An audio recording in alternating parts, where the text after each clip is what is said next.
Hello and welcome to another exciting episode of Token Podcast Reviews. I'm your host and sometimes referee, the friendly neighborhood Zach Pearson, and today I'm joined by he whose table tops all others, one Brian.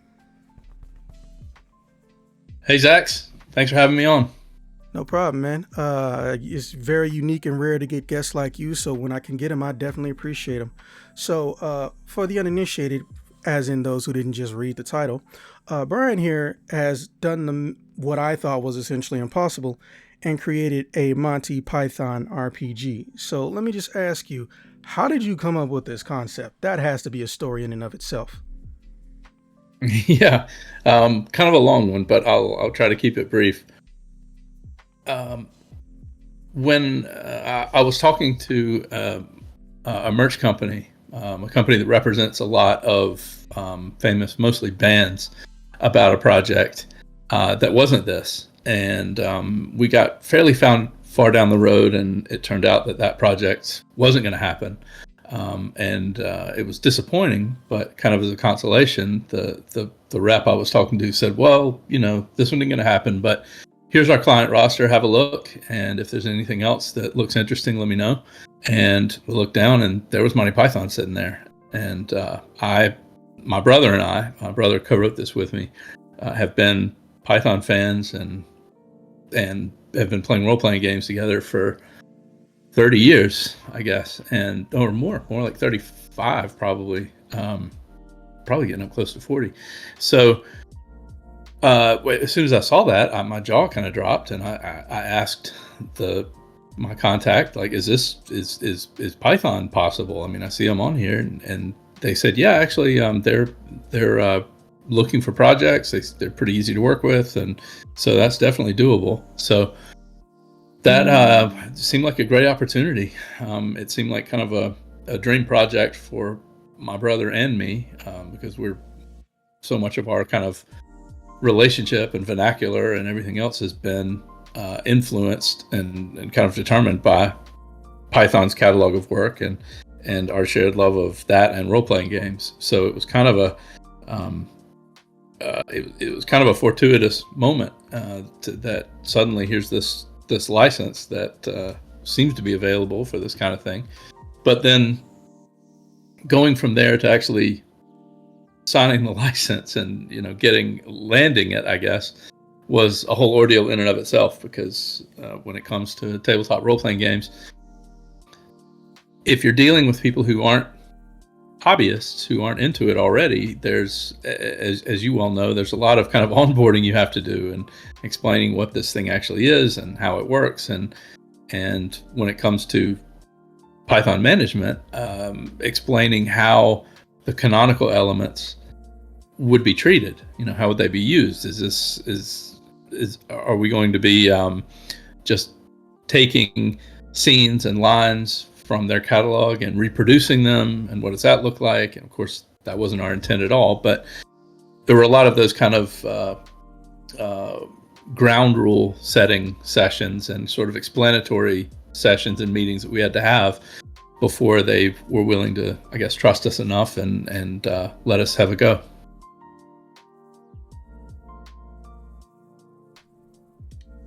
Not gonna lie, one day I would love to hear the long version, because that is very fascinating. It sounds like you almost went down a similar road I had to go down before I got into when I got into media adaptation.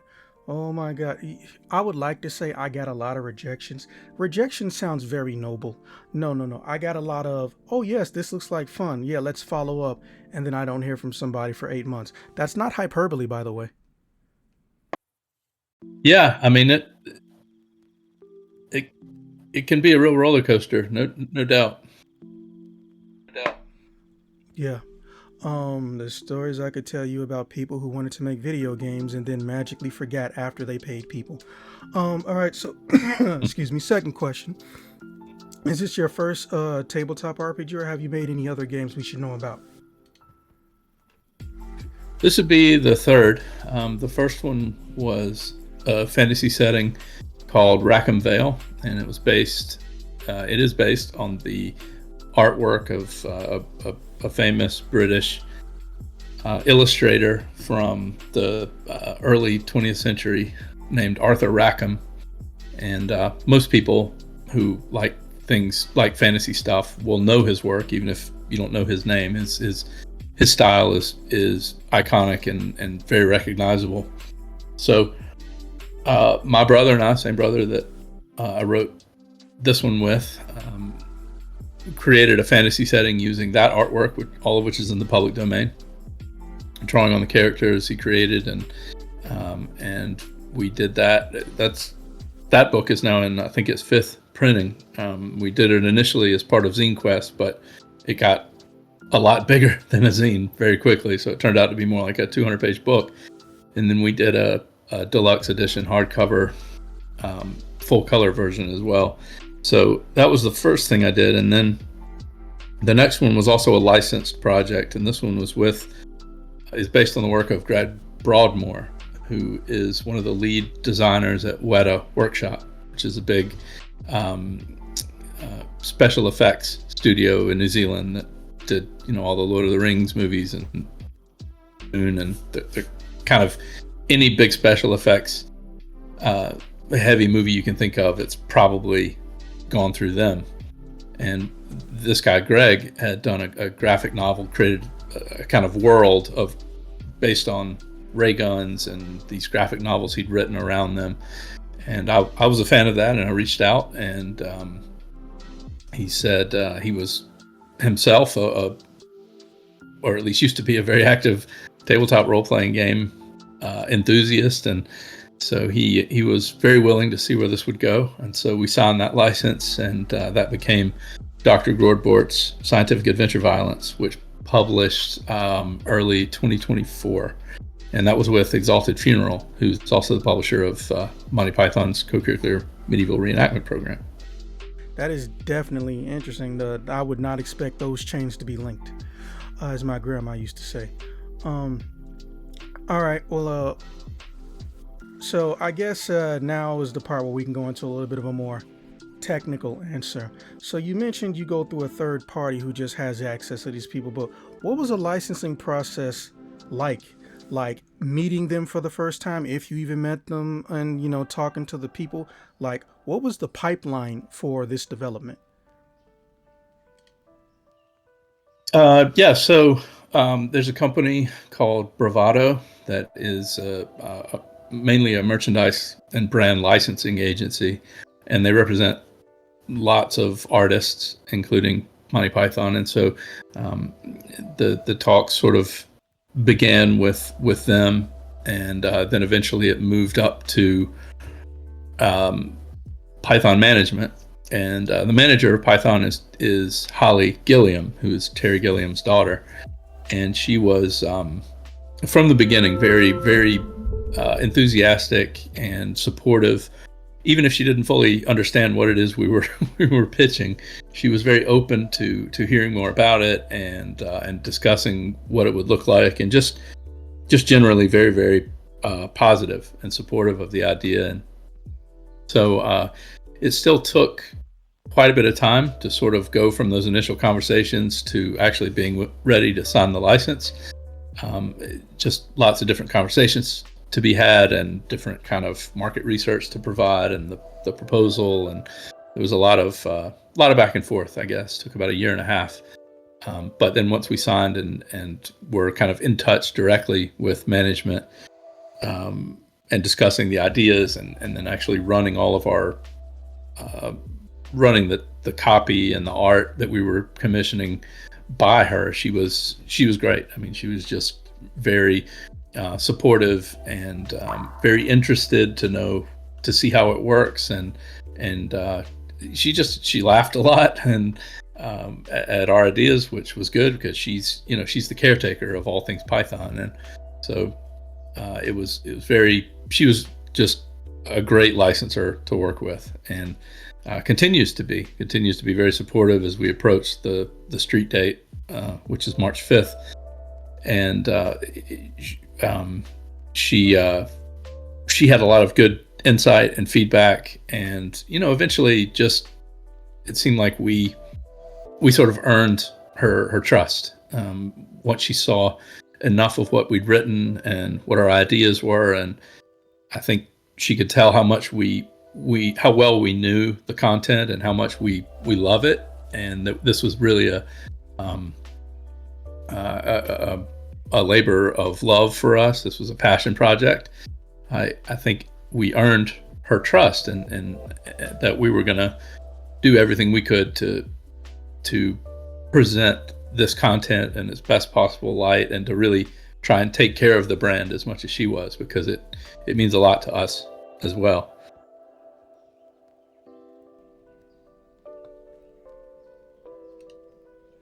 So it sounds like you were fortunate enough to have just caught lightning in the bottle. And man, when you catch it, you catch it. But I'm also not going to act like, you didn't have some previous successes. So, hey, I'm glad you and your brother know what you're doing. You just shoot for the stars, man.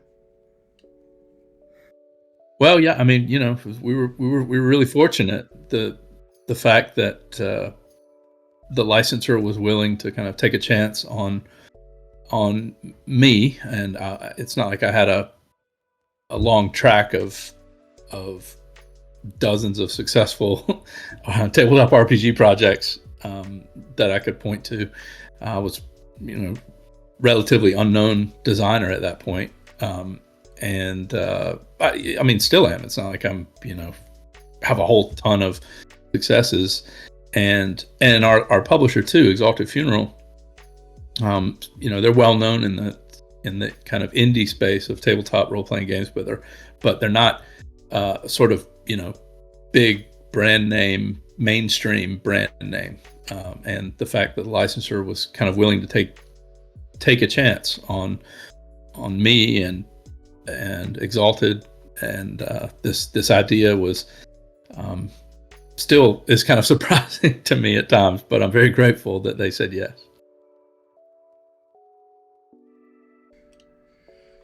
Yeah, the minute you can get to a convention, man, I hope you guys market the hell out of this, because there are a lot of people I know who would even attempt to try a tabletop RPG just if they saw a name that they recognized. And Monty Python definitely pulls people. I still watch it on Netflix. The Netflix version is the worst version I've ever seen in my life. Not that there's anything wrong with it graphically. There's a high-pitched humming noise that goes through almost all the movies. They didn't even try to do any touch-up, remastering, nothing. Moving on, though. Speaking of Pythons, I would be remiss if I didn't ask, man. It's going to go without saying. Come on now. What's your favorite Python flick? Well, movie, tough. I think their best film is probably Life of Brian, in terms of just what they set out to do and the execution of it. And I just think they were really at the top of their game, all of them, for that one. I think my personal favorite though is still Grail, just because it's the first one I saw. I was familiar with Flying Circus, with the television show, but it was hard to get at, back when I was growing up. I mean, you could catch it sometimes on MTV late at night, but it was elusive. It was hard to get your hands on. But Holy Grail, we could just go down to Blockbuster and rent that thing. So once we did that for the first time, we did it repeatedly, and just that one is very nostalgic for me, and so I think if I had to choose a favorite, it would be Holy Grail, even though if I had to die on a hill as to what their best work is, it would probably be Life of Brian. All right, moving on. So for the uninitiated, which is practically anyone who's going to possibly have an interest in it, how does the gameplay system work for a Monty Python tabletop RPG? What's a traditional? Well, we went for, the goal was to have a kind of rules light system that focused on communal storytelling and creativity at the table. And of course, we needed to make sure we had room for a lot of the surrealistic and strange assets, strange features of Python that make it feel Python-esque. All the fourth wall breaking and the satire and anachronisms and all the other things that make Python feel Python. And so when it comes to player characters, or in this system they're called participant characters, but when it comes to PCs, I mean, you have 5 basic traits, and what's unusual maybe about the traits in this system is that they aren't static. You don't roll your intelligence at the beginning of the game and that's the intelligence you're going to have forever. Whatever your rating is in each one of your 5 traits, that can change throughout the game, and actually does change quite often. So if you ever max a die roll, you've struthed the roll, you've done really well, which means in addition to some other stuff that happens, you're going to increase that trait 1 degree toward the serious side. So you're going to be rolling a bigger die the next time you test that trait. On the other hand, if you ever spam a roll, which is to say you roll a natural 1, then in addition to some other bad things that happen, you have to move that trait 1 degree toward the silly side. And so the next time you test that trait, you're going to be rolling a smaller die. So each of the traits have that kind of serious and silly side, and it exists on a continuum, a dice continuum or a spectrum. So you're constantly moving up and down along those things.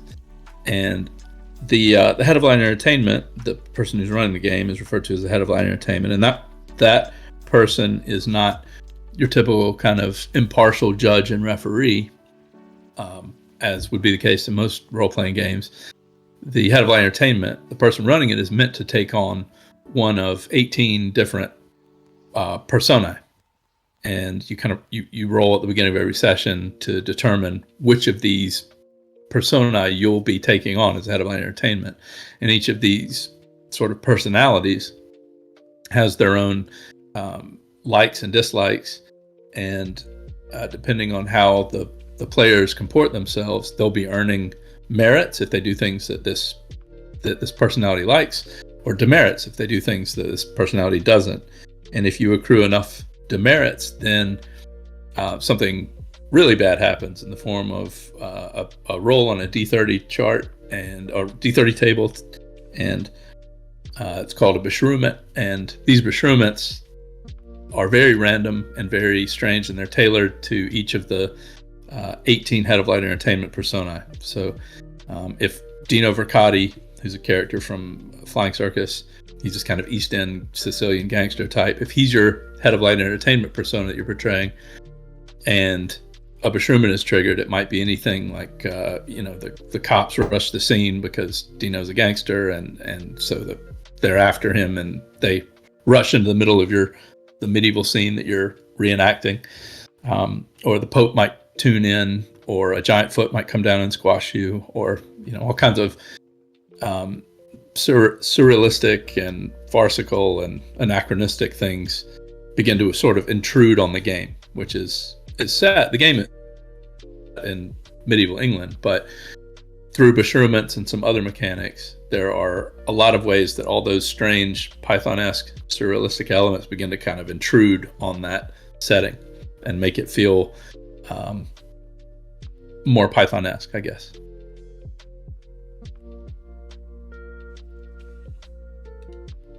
Okay. Yeah, you are definitely making me want to go and see a Flying Circus. Not just the movies, is on Netflix now.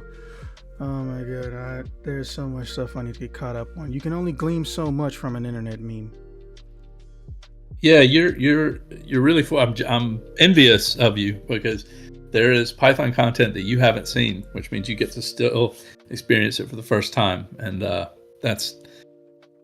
I'm jealous. I wish there was still some unopened stuff that I could experience for the first time, even though I still enjoy rewatching and rereading the books and re-listening to the albums. But the fact that there's Flying Circus stuff you haven't seen, and it's probably a film or two that you maybe haven't seen, and then there are the books and the albums.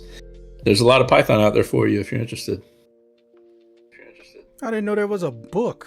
I thought maybe if there was a book, it'd be like their documentary or origin story. But yeah, that's probably going to be easier to find and not extremely inflated in price. Yeah, they published 2 books. One is called Monty Python's Big Red Book, which the cover of which is blue, in Python-esque fashion. Another one is called Monty Python's brand new paperback, and they published them together at one point under a different title, but you can get them individually or together, and they're hilarious. Oh, I have so much not research I'm gonna be doing. Okay. So, for the uninitiated, I'm not saying any price is wrong. I'm not saying any price is right. Because again, tabletop RPGs are a foreign concept, but it's a noble hobby. But how much, as far as is your gonna retail for? Yeah, the book is I think retails for $50. But there's a whole kind of product line. There are custom dice.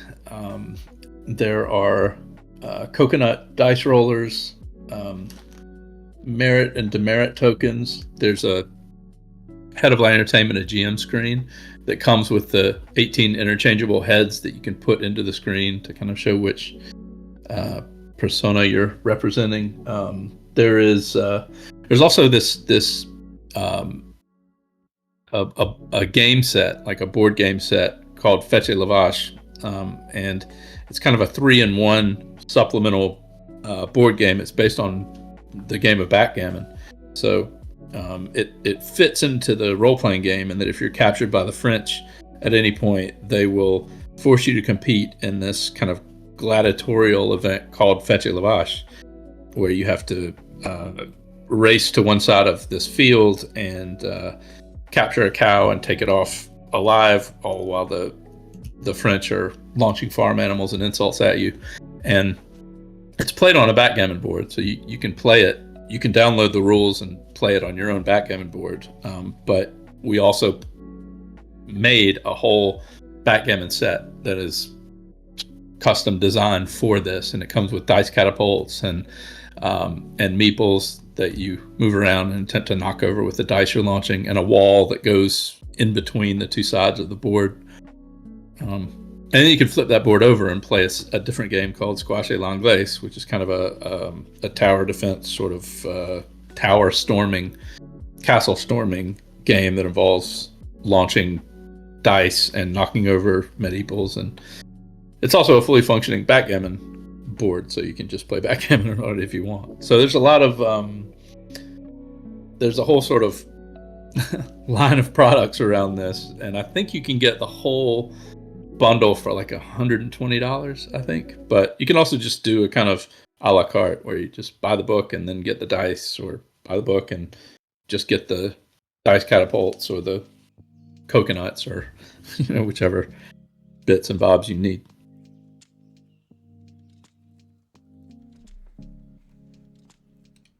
I am most definitely, I am definitely gonna go through that website and throw some images up of this stuff, because that sounds very interesting, let alone hilarious.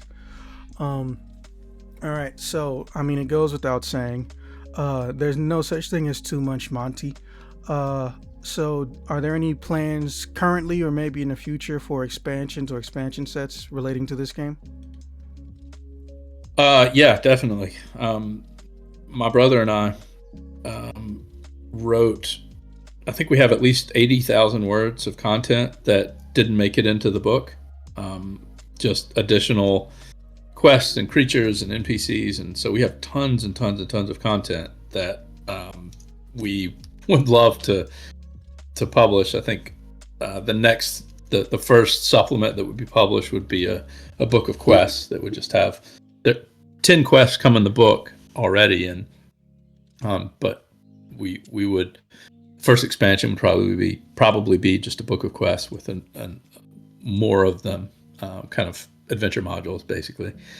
And hopefully that will be the first of many. A lot of it depends on how this thing is received once it hits retail. If people like it, if it's reviewed well, if it sells well, then and it's clear that there's a demand for more stuff, then nothing would make me happier than to continue making stuff in this world.